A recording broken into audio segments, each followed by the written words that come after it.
Então, eu sou Ana Cláudia Pérez, eu sou jornalista, nordestina. Revista Rádios é uma revista que faz um jornalismo comprometido com o social, com a coisa pública, né, com direitos humanos, com as questões de saúde pública, né, de saúde como determinantes sociais, né, não é saúde ausência de doença, mas é um jornalismo exercido com responsabilidade, compromisso com o social, compromisso ético. A revista tem uma tiragem muito grande, são cerca de 130 mil exemplares, né? Então, imprimir esses 130 mil exemplares, 36 páginas de 130 mil exemplares não é pouca coisa. A gente briga porque é um custo, o papel é caro, né? Assim, é uma batalha, tem gente que não vê mais sentido na revista impressa, que mesmo na Fiocruz, assim, é uma briga para que não acabe, mas isso chega em lugares e é utilizado de uma maneira ainda em sala de aula, assim, rincões mesmo do país que ainda faz a diferença, né? E é todo gratuito, ninguém paga nada. É uma revista e um programa de jornalismo. Um programa que existe há 40 anos e uma revista física, né? Que as pessoas querem receber, as pessoas querem ler aquela revista física. Essa revista existe há 20 anos. Em defesa do Sistema Único de Saúde e da reforma sanitária. Isso significa dizer que a gente defende o ideal de saúde e de comunicação como direito público para todo cidadão brasileiro.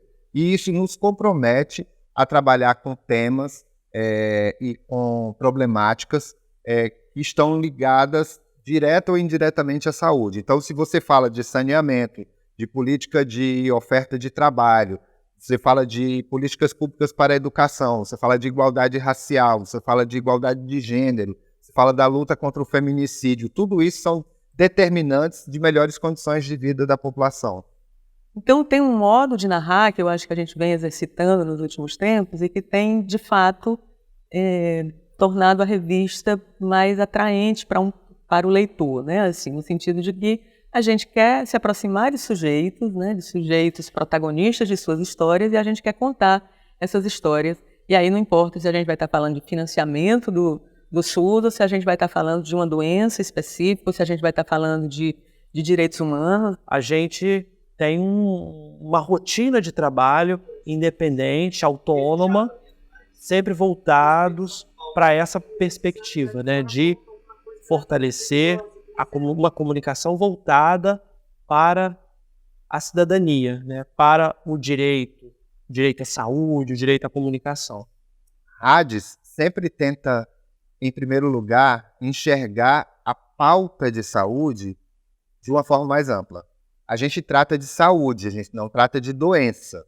Muitos cadernos ou publicações que se dizem de saúde, elas são pautadas pelas doenças. Eu acho que o recorte que a gente dá na pauta e trazer sujeitos, né, para a cena principal das reportagens, eu acho que é um diferencial da revista. Como? Abordando qualidade de vida e tentando aproximar os temas de saúde da vida cotidiana das pessoas. Tem gente que tem muito preconceito, porque eu sou uma pessoa com síndrome de Down e estou com outra pessoa que também é. Tenho medo de ser agredida em alguns lugares, até mesmo no shopping, em barzinhos. Não gosto de usar o banheiro público, me sinto mal.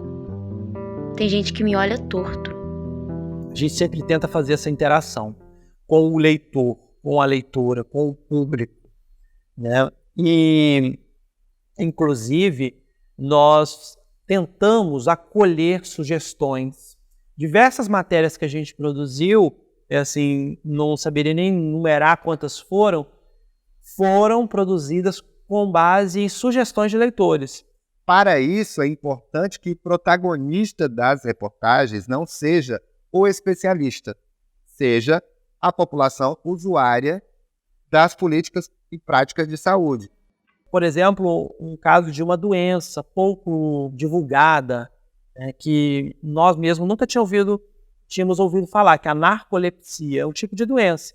O leitor sugeriu, né, através, na época, o Adriano era editor, a Ana Cláudia fez essa pauta, e foi a primeira matéria sobre o assunto. Eu fico sempre muito nervosa a cada pauta e a cada reportagem, porque eu entendo que quando a minha fonte, né, a personagem, assim, abre a porta da casa, se dispõe a falar comigo, né, acredita que eu vou contar a sua história, né, tornar pública a sua história, de cara tem uma relação que se estabelece aí. Podia ser em qualquer lugar.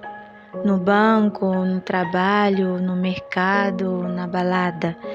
Era como se o chão me convidasse para deitar e eu deitava. Olha, eu dormia tanto que descobri que ia ser mãe no 4º mês de gestação. E aí eu não saio igual dessa reportagem, né? Eu volto tomada por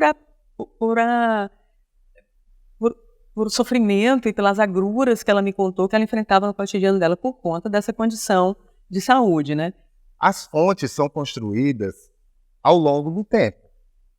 Então, na medida em que você tem o nome Fiocruz, é óbvio que ele te abre muitas portas para especialistas, para instituições de pesquisa, para gabinetes do poder público, mas as fontes, vamos dizer assim, da população se consolidam à medida em que você abre espaço para dar voz a elas, mas você também tem que criar uma relação de credibilidade.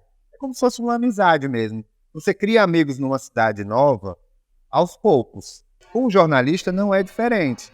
Ele vai aproveitar as fontes do seu convívio pessoal e vai expandindo essas redes.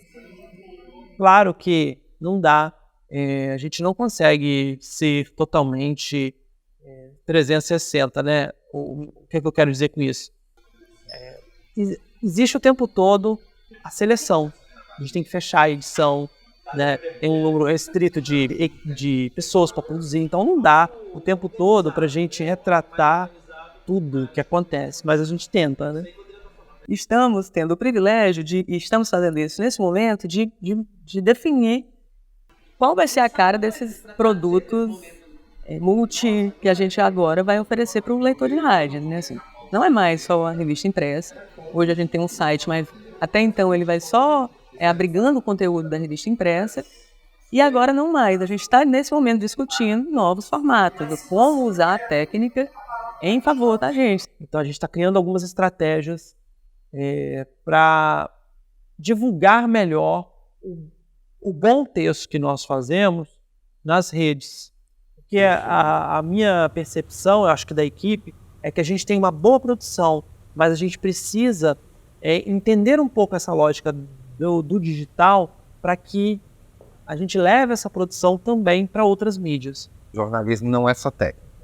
Você tem que ter comprometimento com a informação, você tem que entender quais são as origens da profissão que você já atuou. Você tem que lidar com profissionais antigos que viveram em outro momento. Você tem que testar novas abordagens a partir do olhar desses profissionais e com esses profissionais, sabe? Você tem que dialogar. Só se constrói uma persona profissional dialogando junto. Não dá para fazer jornalismo se você não entende que você tem que fiscalizar, você tem que informar, você tem que discutir as grandes questões, né? Mas não a partir do seu ponto de vista. Quando eu defendo a subjetividade, não é para chegar no jornal ou na revista e escrever tudo o que eu penso, que é para isso tem os espaços próprios, né, da opinião. É você fazer cada vez mais no jornalismo comprometido com as pessoas, né, com os sujeitos, né, fazendo um jornalismo que nunca foi sobre alguém, né, mas um jornalismo que é feito com aqueles sujeitos.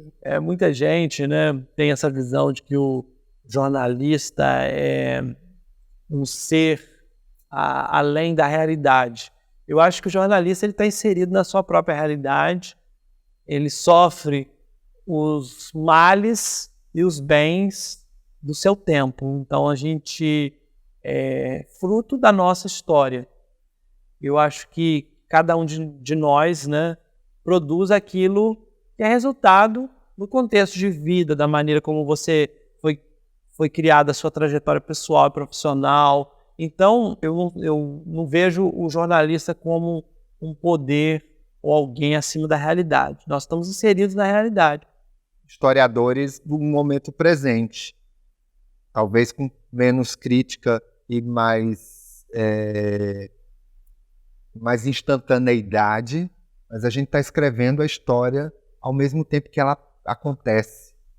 E a gente tem que aproveitar a legitimidade que a profissão nos traz, que a formação profissional nos dá, para qualificar cada vez mais a nossa presença no mundo. O lugar do jornalismo é o lugar da informação viva.